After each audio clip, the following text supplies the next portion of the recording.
আজকে আপনাদের সাথে আমি শেয়ার করব আপনার মোবাইল ফোনের ফন্ট কিভাবে চেঞ্জ করবেন। ডিফল্টভাবে কিন্তু অনেক ফন্টই আমাদের মোবাইলে দেওয়া থাকে, কিন্তু আমরা জানি না কিভাবে করতে হয়।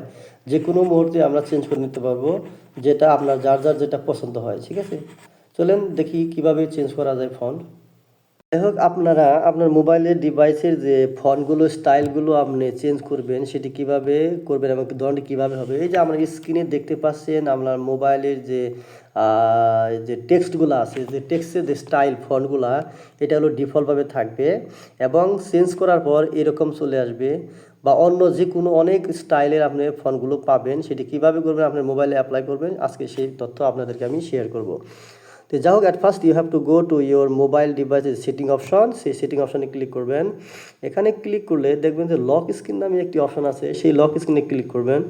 ক্লিক করলে একটু নিচে, একদম নিচের দিকে দেখবেন যে নিড আদার হেল্প সেটিং, নিড আদার সেটিং। এখানে মাঝখানে দেখবেন যে অলওয়েজ অন ডিসপ্লে, এইটাই ক্লিক করবেন, এই অপশানে ক্লিক করতে হবে।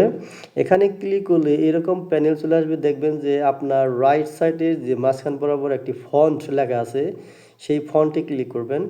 এখানে ক্লিক করলে ডিফল্টভাবে কিন্তু আমার সিলেক্ট করা আছে যে ডিফল্টের যে স্টাইলগুলো, ফন্টের যে লেখার যে স্টাইল, সেটাই অ্যাপ্লাই দেওয়া আছে।